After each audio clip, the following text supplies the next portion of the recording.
So hello people, this is your channel CATV and in this video अब हम क्या करेंगे। हमने स्टडी मटेरियल के क्वेश्चन ओवर कर लिए, जो भी इम्पोर्टेंट एक्सट्रैक्ट थे और जो भी कंसेप्ट हमको नोट डाउन करने थे हमने नोट डाउन करे और हमने स्टडी मटेरियल के क्वेश्चंस ख़त्म करे। ये जो स्टडी मटेरियल थी, ये स्टडी मटेरियल ओल्ड सिलेबस की स्टडी मटेरियल थी, ठीक है। अब हम क्या करेंगे, ये revisionary video just for practice बन रहे हैं। सेपरेट जो है कंसेप्ट का वीडियो तो मैंने इशू कर दिया था, ठीक है। कुछ एडिशन करने थे नोट्स में, वो हमने क्वेश्चन करते करते नोट्स में एडिशन कर दिए। अब हम जो है पास एग्जाम के क्वेश्चन हम सारे क्वेश्चंस करेंगे, ठीक है। हम सारे क्वेश्चंस करेंगे, देन हम क्वेश्चंस को छाट लेंगे कि ये क्वेश्चंस मस्ट क्वेश्चन है, या ठीक है हम चाहेंगे कि कम से कम क्वेश्चन हम सिलेक्ट करें। और एग्जाम टाइम पे सिर्फ यही जो नोट्स है, अब इसी नोट्स को हम पढ़ेंगे, बार बार पढ़ेंगे, ठीक है। तो रिवीजन जो वीडियोस होंगे अगले, जो हो सकते हैं लास्ट डे रिविजन्स हो, ये जो भी रिविजन वीडियोस होंगे, ठीक है, ये सिर्फ इस पे ही बेस्ड होंगे, ठीक है। ताकि जो है एक्स्ट्रा म्यूचुअल फंड में हमारे कम एफर्ट लगे एंड देन जो है हम बचा हुआ टाइम हम रिमेनिंग जो है चैप्टर्स उसमें हम यूटिलाइज कर पाए, ठीक है। तो वैसे ही म्यूचुअल फंड इसमें SFM और FR दोनों में कवर है। अब हम जो है हमारे SFM के बचे हुए क्वेश्चंस कवर करेंगे, ठीक। तो 30-30 मिनट की वीडियो है, इतना कुछ ऐसे हार्ड एंड फास्ट बड़े बड़े वीडियोस तो होते नहीं है। इंटू 2 करके आप फटाफट सारे क्वेश्चंस को देख सकते हो। ओल्ड मटेरियल का हमने देखा, ठीक है, ओल्ड मटेरियल हमने पूरा का पूरा देखा, स्टडी मटेरियल। अब हम जो है question from ICAI study material, अब ये new study material, new syllabus वाले, ठीक है। तो वही मैंने जो आपको बोल के रखा था कि पास्ट एग्जाम के क्वेश्चन है और कंपाइलर हमको मिली थी, तो ये कंपाइलर मिली है, ठीक है ना। तो ये कंपाइलर मिली है, बाकायदा इस कंपाइलर के जो है क्वेश्चन हम करेंगे। थ्योरी क्वेश्चन नहीं करने वाले, थ्योरी क्वेश्चन को काटो, ये क्वेश्चन नहीं करने वाले। वैसे तो थ्योरी क्वेश्चंस इजी होते हैं, 16 नंबर की थ्योरी आती है, तो थ्योरी क्वेश्चंस कायदे से तो बनती बात है कि 16 नंबर वो स्कोरिंग होते हैं। बट बहुत सारी थ्योरीज है और वो हम वैसे ही समझ सकते हैं अगर हमको प्रैक्टिकल का नॉलेज होता है, तो हम प्रैक्टिकल से हम थ्योरी को बना सकते हैं, ठीक है। तो ये अगली चीज़ें ये सब भी हटाओ, ठीक है। ये सब थ्योरी हमारे किसी काम की नहीं है।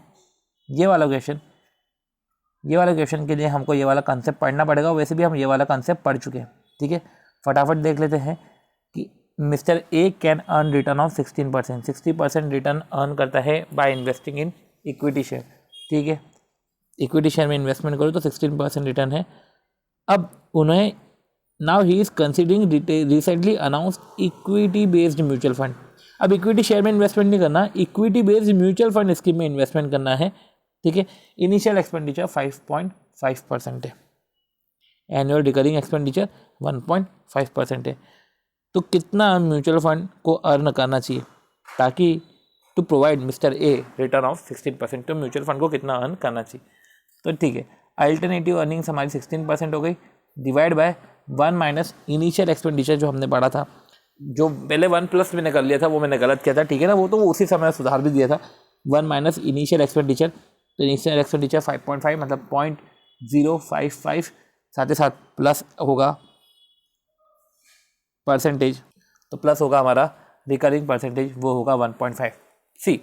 अब देखो समझो, अब ये जब 1 माइनस इनिशियल एक्सपेंडिचर हो रहा है, तो इनिशियल एक्सपेंडिचर भी परसेंटेज में, ठीक है ना। तो इसको डेसिमल में करने का है, इनिशियल एक्सपेंडिचर को हमको डेसिमल में नोट करना, ठीक है। तो हमको इनिशियल एक्सपेंडिचर को डेसिमल में लेना है, ठीक है। रिकरिंग एक्सपेंडिचर को हमको तो वही फिगर्स में लेना है, जैसे कि इधर भी फिगर्स में लिया गया है, ठीक है। हमारे अल्टरनेटिव अर्निंग्स थी, इसको भी फिगर्स में लिया, नीचे हमने डेसिमल में लिया, इस तरीके से हमारा परसेंटेज आया। इसमें भी हमने ऐड किया 1.5, तो म्यूचुअल फंड की अर्निंग आ गई और इस तरीके से हमने ये कैलकुलेशन करा, ठीक है। काटो, कुछ इतना खास क्वेश्चन नहीं था, ये भी काटा हमने क्वेश्चन। अगला क्वेश्चन, म्यूचुअल फंड जिसकी नेट असेट वैल्यू है 16 at the beginning of the month, income and capital gain distribution, okay, income and capital gain distribution, ये जो डिस्ट्रीब्यूशन वाली इनकम है तो NAV के एक्स्ट्रा में ऐड होगी 0.04 और plus 0.03 respectively during the month, और मंथ के एंड में NAV है 16.08, तो 16 से हो गया 16.08, ठीक है। तो चेंज इन NAV कितना हुआ 0.08, तो 0.08, 0.04, 0.03, 0.08 प्लस 0.04 प्लस 0.03, ये हो गया हमारा 0.15। हमको मंथली रिटर्न कैलकुलेट करना है, तो 0.15 डिवाइड बाय 16, ये हो गया हमारा कैलकुलेशन, कितना हुआ 0.9375, ये है हमारा 0.9375 मंथली रिटर्न। मल्टीप्लाई बाय 12 करो तो आ जाएगा 11.25, ये हमारा हो जाएगा एनुअल रिटर्न। और इस तरीके से हमने ये क्वेश्चन भी कट करा, कुछ इतना खास का क्वेश्चन ये भी नहीं था। स्टडी मटेरियल का थर्ड क्वेश्चन रूडोल्फ वाला, वो भी करते हैं। अब देखो, सिंड्रेला म्यूचुअल फंड के पास फॉलोइंग एसेट, ये म्यूचुअल फंड की एसेट है, क्योंकि म्यूचुअल फंड तो ऐसे भी शेयर्स में इन्वेस्टमेंट करता है। तो फॉलोइंग एसेट्स है in the scheme of Rudolf at the close of business. ये 31 मार्च 14 का सीन है, ये दे के रखा है। टोटल नंबर ऑफ यूनिट्स, अब ये म्यूचुअल फंड की यूनिट्स जो है वो यूनिट्स तो हमारी 10 लाख है, ठीक है। कुछ एक्रूड एक्सपेंसेस है, ठीक है, मतलब वो तो हमारी लाइबिलिटी है, पे करना है 2.5 लाख। अदर लाइबिलिटी हमारी 2 लाख है। अब हमको NAV पर यूनिट निकालना है। तो NAV पर यूनिट निकालना मतलब क्या, हमको पता है NAV पर यूनिट मतलब कि एसेट्स में से लाइबिलिटी माइनस कर दो। तो ये जो एसेट्स है म्यूचुअल फंड की, क्योंकि उन्होंने शेयर्स में इन्वेस्टमेंट करा है, चलो इसकी मार्केट प्राइस कैलकुलेट करते हैं, राइट। तो सबसे पहले एसेट्स निकालो, 25,000 इंटू 20 एम प्लस कर दिया, 35,000 इंटू 300 इसको हमने एम प्लस कर दिया, 29,000 इंटू 380 इसको हमने एम प्लस कर दिया, 40,000 इंटू 500 इसको एम प्लस कर दिया, ठीक है। तो ये हो गया हमारा 42 लाख 1 सेकेंड 4,20,20,000 हो गया। उसमें से हमने क्या माइनस किया, 2,50,000 हमने ये माइनस किया, और अदर लाइबिलिटी 2 लाख हमने ये माइनस किया, तो हमारा 4,15,70,000 हो गया। अब इसको हमने 10 लाख से डिवाइड किया, तो कायदे से देखा जाए तो NAV एंड की आएगी, ठीक है, NAV एंड की आएगी। तो कितना हुआ 41.57, ये 41.57 हमारा आ गया। इस तरीके से प्रेजेंटेशन देना था, बहुत इजी क्वेश्चन था ये, ठीक है। चलो ये भी काटो। म्यूचुअल फंड है अपना स्कोरिंग, तो अगर आपने इसको प्रॉपरली कर लिया ना, तो इसमें से 8 नंबर हमारे कहीं नहीं गए, ठीक है। ओके, अगला question. A mutual fund has following assets under it on the close of business. ये following asset on the close of business है। चलो ये पूरी एसेट्स देखे रखिए। म्यूचुअल फंड के एसेट्स तो शेयर्स के रूप में ही होंगे। 1 फरवरी को देखे रखा है, ये थोड़ा सा एडवांस क्वेश्चन है। 1 फरवरी की डिटेल देके रखी है और 2 फरवरी की भी डिटेल देके रखी है। चलो यूनिट से 6 लाख। अब कैलकुलेट करना है NAV ऑफ द फंड, हमको NAV कैलकुलेट करना है। तो NAV हमको 1 तारीख की भी कैलकुलेट करना है और 2 तारीख की भी कैलकुलेट करना है, ठीक है। 1 तारीख और 2 तारीख में अंतर क्या है, यूनिट तो उतनी की उतनी है, बस मार्केट वैल्यू चेंज करनी है, ठीक है। तो 1 तारीख की और 2 तारीख की कैलकुलेट करते हैं, ठीक है। तो ये जो हम कैलकुलेट करेंगे, ये हम एसेट्स कैलकुलेट करेंगे, लाइबिलिटीज तो देख के नहीं रखी, तो ये देख लेते हैं, ठीक है। एक कैलकुलेट कर लेते हैं, 20,000 इंटू 20, फिर 30,000 इंटू 312.40, फिर 20,000 इंटू 361.20, फिर 60,000 इंटू 505.10। ये टोटल हुआ हमारा 8,93,22,000। 8,93,22,000 डिवाइड बाय 6 लाख करना पड़ेगा, ठीक है। ये हो गया 148.87। बट ठीक है, ये 148.87 आया। अब देखो इधर समझना पड़ेगा, ये 148.87 क्यों नहीं इन्होंने लिया, इधर क्या गड़बड़ हो गई, इधर चेक करते हैं। ओके, कैलकुलेशन एरर हुआ था, ये ठीक है 78.84 आएगा, कुछ इतना खास नहीं है। चलो ये पहला तो आ गया कैलकुलेट NAV। अब फॉलोइंग इन्फॉर्मेशन दे के रखिए। अब फॉलोइंग इन्फॉर्मेशन समझो क्या दे के रखा है। एज्यूमिंग वन मिस्टर ए, कोई होगा क्लाइंट म्यूचुअल फंड का, या तो हो सकता है इन्वेस्टर होगा, वन मिस्टर ए, उसने सबमिट करा चेक सबमिट करा 30 लाख का to the mutual fund, and the fund manager of this company, उसने परचेस करे 8,000 शेयर। तो म्यूचुअल फंड का चेक सबमिट करा और इन्वेस्टमेंट करा 8,000 शेयर्स ऑफ M लिमिटेड, तो 8,000 शेयर्स ऑफ M लिमिटेड हुआ।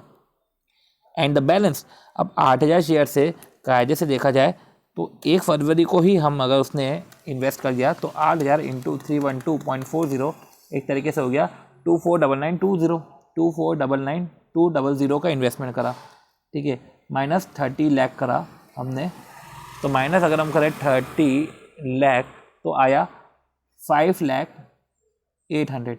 ये 5,08,000 हमारा कैश एंड बैंक बैलेंस है।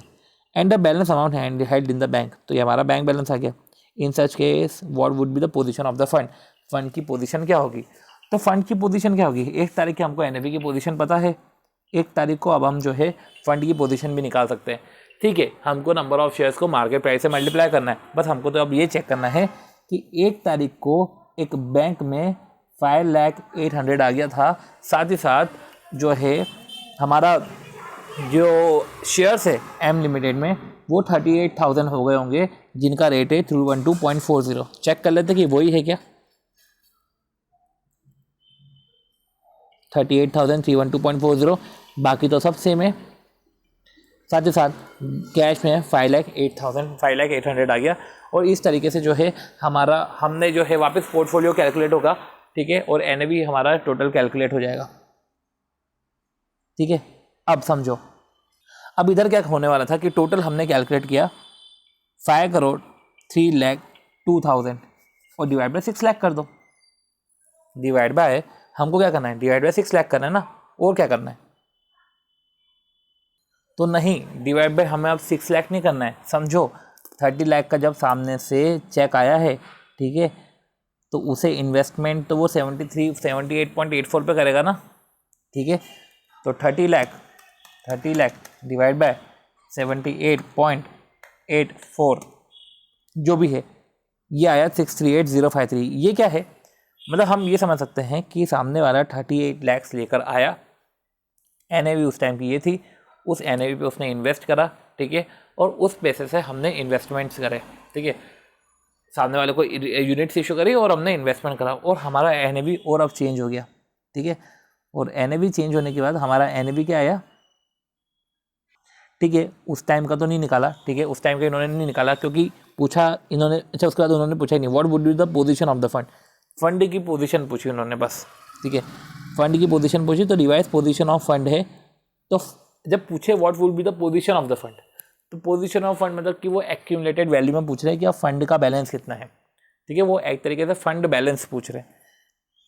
ठीक है, तो फंड के पास फंड का असेट जो है, म्यूचुअल फंड का असेट बैलेंसेस कितना है। ठीक है, ठीक है, तो ये पोजीशन ऑफ फंड का हम मतलब समझे हैं कि पोजीशन ऑफ फंड का मतलब क्या होता है। अब न्यू एनएवी ऑन 2 फरवरी, अब न्यू एनएवी क्या होगा, बाकी सब तो सेम रहेगा। ठीक है, नई प्राइसेस रहेगी 38,000 जो है, याद रखो 38,000 को 360 से मल्टीप्लाई करना पड़ेगा, बाकी 5,08,000 तो रहेगा ही।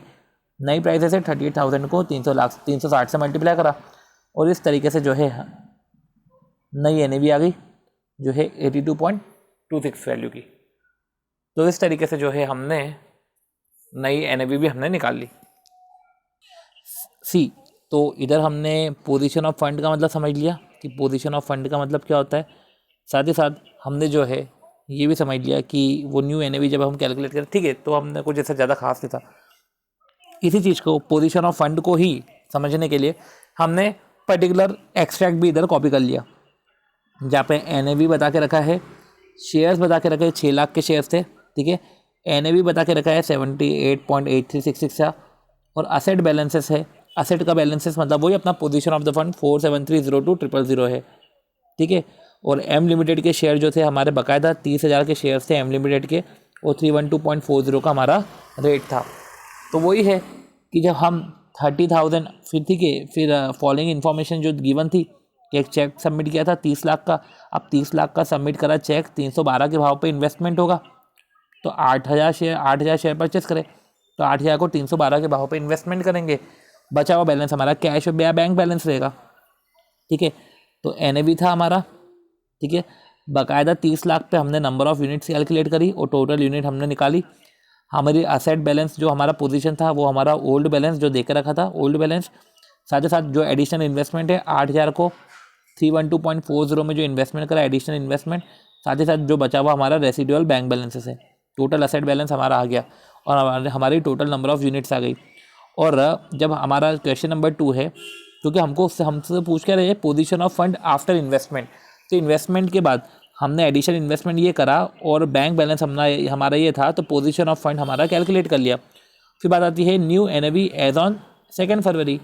तो न्यू एनएवी एज ऑन 2 फरवरी कैसे निकलेगी न्यू एनएवी, तो न्यू एनएवी में क्या होगा, जो हमारे शेयर्स थे पुराने एल लिमिटेड के, एन लिमिटेड के, पी लिमिटेड के, तो उस पर जो 2 फरवरी की प्राइस है उससे मल्टीप्लाई किया, बाकी जो एम लिमिटेड के 38,000 शेयर्स है, जिसमें 30,000 शेयर्स पुराने थे और नए जो इन्वेस्टमेंट करे 38,000, और 2 फरवरी की जो प्राइस है 360 रुपये, उससे मल्टीप्लाई करा। साथ ही साथ जो हमारा कैश बैलेंस था, बैंक बैलेंस था, वो भी ऐड करके हमने टोटल असेट बैलेंस निकाला। और हमारा जो टोटल यूनिट्स जो थी, वो टोटल यूनिट्स तो सेम ही रहेगी, तो टोटल यूनिट हमारी सेम आई, और इस तरीके से हमारा जो है NAV कैलकुलेट हो जाएगा, और इस तरीके से क्वेश्चन ओवर हो जाएगा। तो ऐसा कुछ खास क्वेश्चन नहीं था, और ये क्वेश्चन भी हम कट करते हैं, ठीक है। तो एग्ज़ाम में क्या करेंगे हम, बाकायदा इस तरीके के छोटे छोटे एक्सट्रैक्ट हम करेंगे रादर देन बड़े बड़े क्वेश्चन करने के, ठीक है। ओके, तो इस तरीके से हमने जो है ये बाकायदा स्टडी मटेरियल, जो न्यू स्टडी मटेरियल है, वो स्टडी मटेरियल के क्वेश्चन भी हमने कर लिए। अब हम जो है पास्ट एग्जामिनेशन के क्वेश्चंस करते हैं। सी, हमने ये सब तो समझ ही लिया है, ठीक है। अब ओके, तो ठीक है, हम जो है हमारा नेक्स्ट क्वेश्चन करते हैं। अब जो क्वेश्चन की सीरीज़ आ रही है वो past examination MTP and RTP question है। अब सी, ये जो past examination MTP RTP question जो है, ये मई 18 उसके ऑनवर्ड्स है।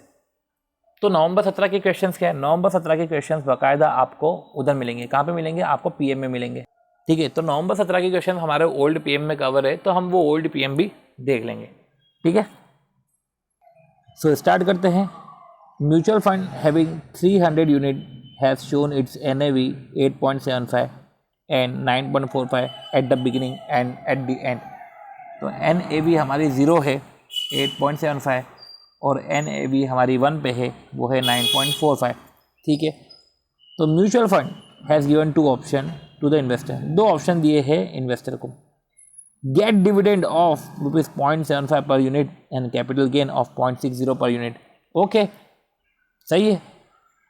या तो आप डिविडेंड ले लो और कैपिटल गेन ले लो, या तो इसका हम री इन्वेस्टमेंट कर देते हैं। अब री इन्वेस्टमेंट कितने पे करा है, एवरेज करा है 8.65 पर यूनिट पे, इसका री इन्वेस्टमेंट करा है। सी, अब देखो, what difference would make in terms of returns available. अब इससे रिटर्न्स पे क्या फ़र्क रहेगा।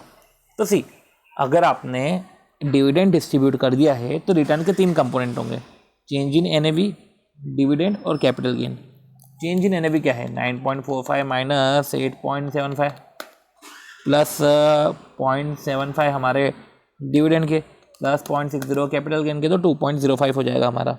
चलो भैया, 2.05 डिवाइड बाई 8.75, ये हुआ हमारा 23.42%। ये जब हुआ जब ये डिविडेंड और कैपिटल गेन पेड है। अब दूसरा, what difference would it make in terms of returns available and which option, ठीक है, ठीक है। तो जब हम डिविडेंड पे कर देंगे तो हमारा रिटर्न जो है 23.43% आएगा, ठीक है, क्योंकि रिटर्न को हमको वैल्यू में भी निकालना है एंड परसेंटेज में भी निकालना है। और जो हम बार बार हमने इधर लिखा ही था, जो जहाँ भी हमने रिटर्न्स की बात करी थी, इधर हमने लिखा है कि disclose in value and percentage too, ठीक है। इसको और एक बार प्रॉपरली लिख लेते हैं। तो हमने जो रिटर्न्स है वो डिस्क्लोज करेंगे वैल्यू में भी एंड होल्डिंग पीरियड यील्ड का परसेंटेज में भी, ठीक है। अब चलो, जब डिविडेंड और कैपिटल गेन हमारे री इन्वेस्ट हुए, अब री इन्वेस्टमेंट होगा तो क्या होगा। सी, अब डिविडेंड और कैपिटल गेन जब हमारे री इन्वेस्टमेंट होंगे तो रिटर्न का सिर्फ एक ही कंपोनेंट होगा, चेंज इन NAV। तो एक हमारा NAV है 8.75, अब दूसरा NAV हमारा 9.45 नहीं रहेगा। अब इस केस में हमारा NAV क्या होगा। सी, डिविडेंड कितना है 0.75, कैपिटल गेन कितना है 0.60। 0.75 पर यूनिट हमारा जो डिविडेंड है, नंबर ऑफ यूनिट हमने 300 से मल्टीप्लाई किया, और 0.60 हमारा कैपिटल गेन है, उसको भी 300 से मल्टीप्लाई किया। तो 0.75 प्लस 0.60 इंटू 300 करा, जैसे करते हुए 405 का हमारा रिटर्न आया।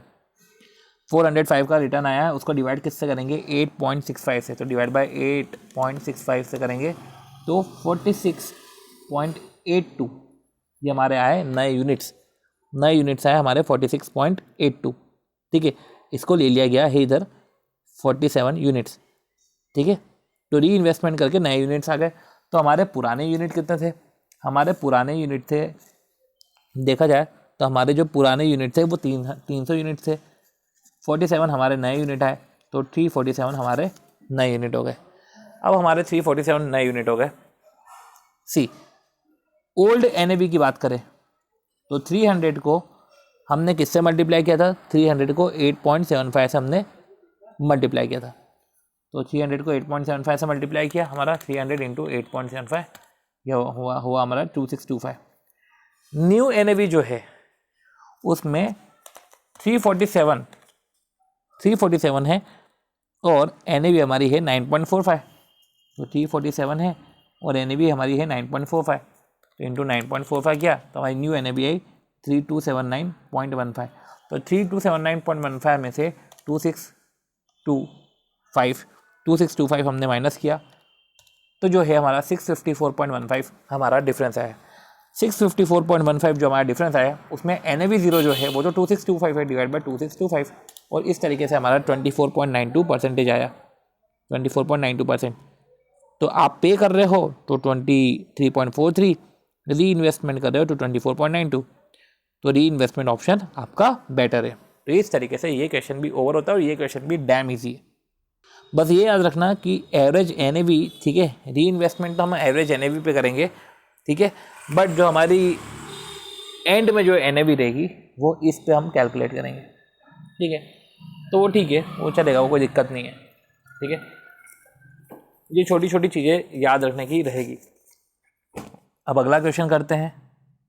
अब आए हैं म्यूचुअल फंड के कुछ अच्छे क्वेश्चंस, ठीक है। ये वाला क्वेश्चन कुछ अच्छा क्वेश्चन है, कुछ नया, कुछ यूनिक कॉन्सेप्ट इसमें। चलो, अब म्यूचुअल फंड कंपनी ने 2 स्कीम इंट्रोड्यूस करी, एक तो डिविडेंड प्लान और bonus plan. Face value of unit है 10, फेस वैल्यू ऑफ यूनिट कितनी है 10 ऑन 1/4/2014, एंड आर ने इन्वेस्ट करे। देखो अब म्यूचुअल फंड था, ठीक है, तो सी म्यूचुअल फंड कंपनी के इंट्रोड्यूस करे 2 स्कीम, डिविडेंड प्लान और bonus plan. The face value of the unit is 10, ठीक है, तो यूनिट की जो फेस वैल्यू थी वो 10 रुपये थी। तो लिखते लिखते साथ में करते रहना, ठीक है, साथ में करते रहना, ऐसा नहीं कि सिर्फ रीड करके चलना है हमको, बाकायदा लिखते लिखते करते रहना है इसको। ऑन 1/4/2014 अगर हम टाइम लाइन की बात करें तो 1/4/2014 आर ने री इन्वेस्टमेंट करा 5 लाख का, ठीक है, 5 लाख का इन्वेस्टमेंट करा इन डिविडेंड प्लान, ठीक है, and ₹10 lakh in bonus plan. तो dividend plan and bonus plan, 5 lakh का डिविडेंड प्लान में, 10 लाख का बोनस प्लान में। NAV जो थी, री इन्वेस्टमेंट तो NAV पे ही होगा, NAV था तो 46 था डिविडेंड प्लान में और बोनस प्लान में 42 था। बोथ द प्लान जो मैच्योर हुए हैं, अगर हम बात करें तो मैच्योर तो 5 साल बाद हो रहे हैं, और क्या हो रहे हैं मैच्योर, 31/3/2019 को मैच्योर हो रहे हैं। The particulars of dividend and bonus declared over the period, अब वो ऐसे है, अब ये डिविडेंड एंड बोनस डिक्लेयर्ड है, ठीक है, तो डिविडेंड एंड बोनस जो डिक्लेयर्ड है, एक हमारा है 31/12 जो सीधा सीधा 8 महीने बाद है, 31/12, देन 9 महीने बाद हम समझ सकते हैं, 9 महीने बाद है, फिर वापस 31/12/2014, फिर 9 महीने बाद, ठीक है, फिर 31/3/2016, तो क्या है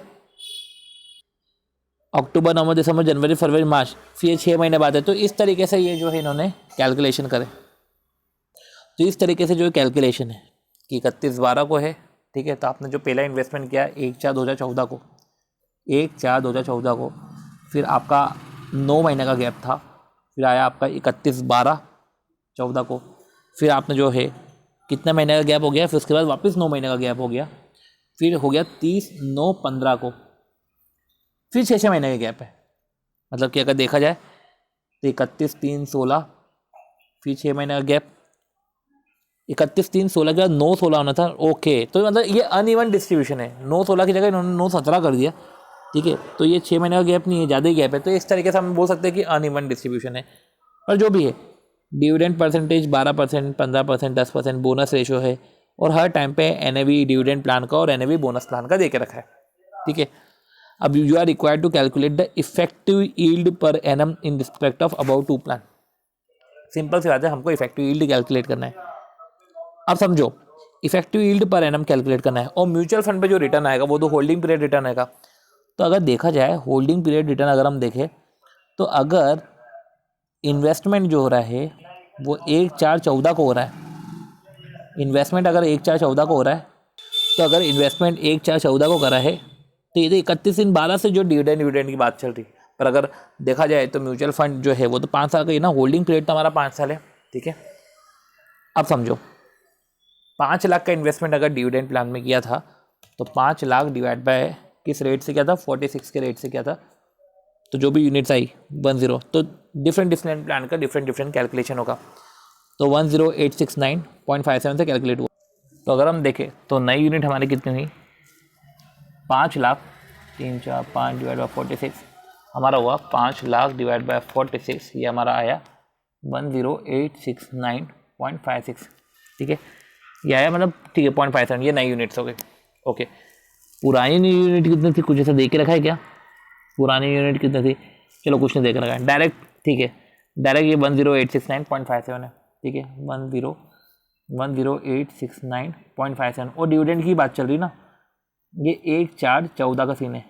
अगला डिविडेंड बट कब रहा है, ये बट रहा है 12% पे 31/12/14 को।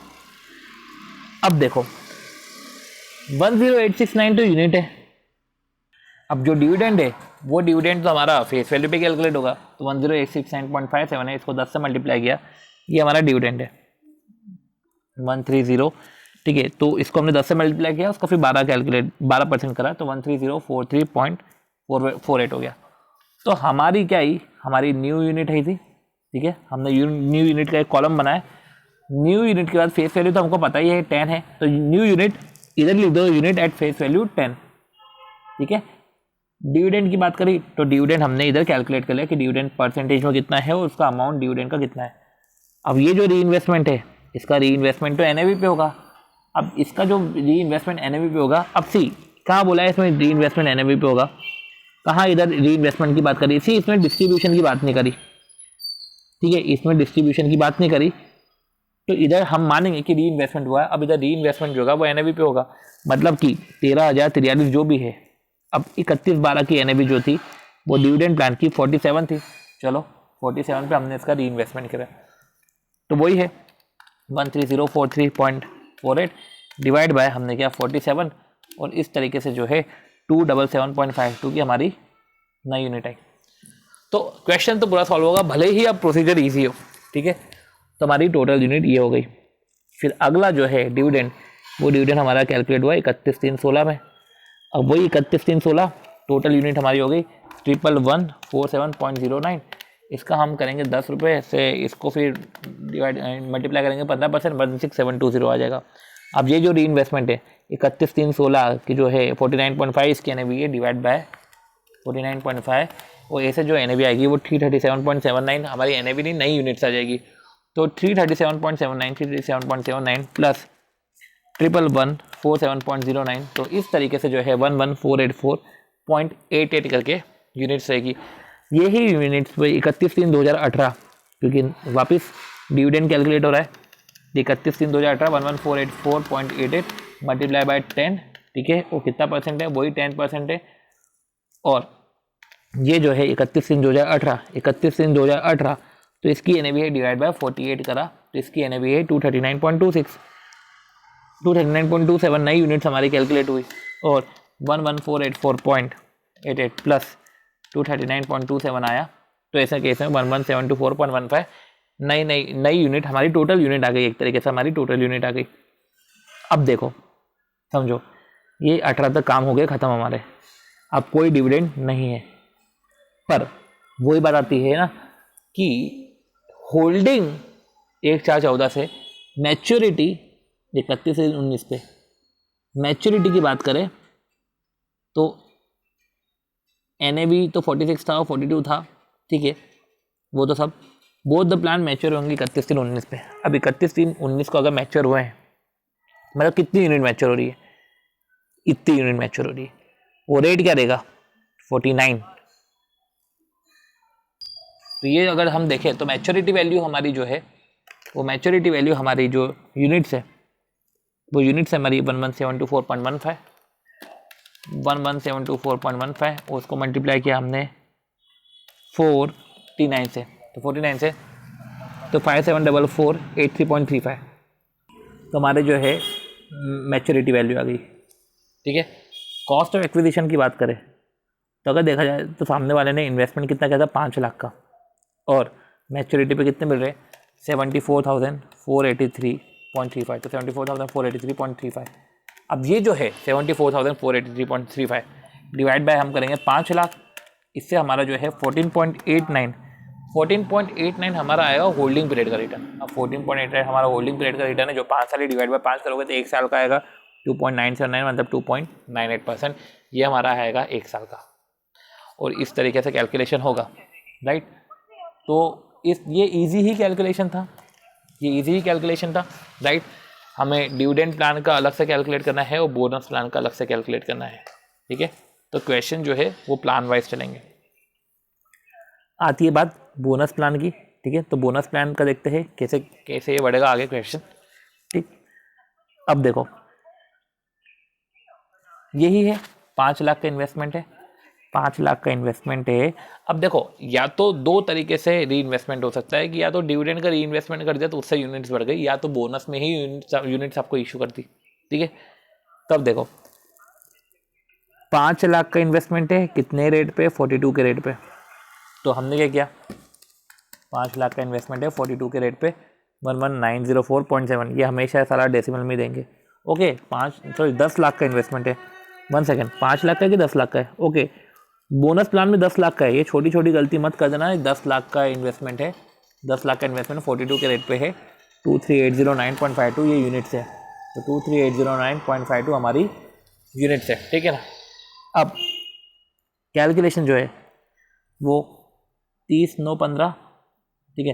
पहला तो है हमारा 1/4/14, फिर 30/9/15, फिर 30/9/17, फिर आएगा 31/3/19, ऐसा चलेगा कैलकुलेशन। रही बात है तो 23,809.52, ठीक। अब 30/9/15 को तो बोनस इशू हो गया, तो वही 1:4, तो 23,809.52 डिवाइड बाय 4, 5952, तो क्यूमुलेटिव 5952.38, क्यूमुलेटिव की बात करें तो क्यूमुलेटिव हो जाएगा, ठीक है। तो क्यूमुलेटिव कितना हुआ, 23,809.52 प्लस 5952.38, ये हो गया हमारा 297619, 297619 है, तो वापस 1/6 हो गया, अब है 1:6, ठीक है। तो डिवाइड बाय 6 करा तो 4960.32,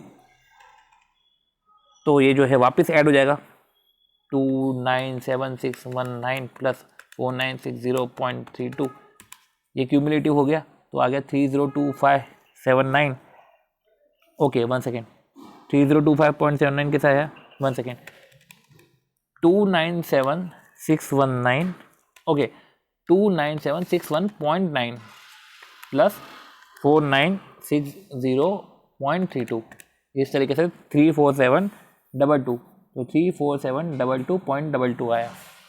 ये जो है हमारी यूनिट्स है 30/9/17 पे, और 31/3/19 पे भी यही हमारी यूनिट्स है। 31/3/19 पे जो है NAV वो 44 है, तो इसको 44 से मल्टीप्लाई किया तो ये हमारा आया 152 4 बार 7 1527777.68 माइनस इन्वेस्टमेंट है, इन्वेस्टमेंट तो 10 लाख का करा था, तो ये जो गेन है ये 5,27,777 हो गया, 5,27,777 डिवाइड बाय 10 लाख, ये कितना परसेंट आया, 5,27,777 डिवाइड बाय 10 लाख करे तो ये आया हमारा 52.77%, डिवाइड बाय इंटू 100 किया तो 52.77, और डिवाइड बाय हम क्या करेंगे 5 करेंगे तो 10.55%, मतलब 10.56% ले लिया। सो इस तरीके से इफेक्टिव यील्ड हमने कैलकुलेट करा, ठीक है। तो आप समझ लीजिए कि भले ही रिटर्न हमको लेट मिल रहा है, इस क्वेश्चन में रिटर्न हमको मिला लेट, ठीक है, मतलब कि ठीक है जो जिस टाइम पे मिल रहा है, पर जहाँ से हमने इन्वेस्टमेंट करा तो वो होल्डिंग पीरियड क्या होता है, इन्वेस्टमेंट से लेकर मैच्योरिटी तक देखा जाता है, राइट।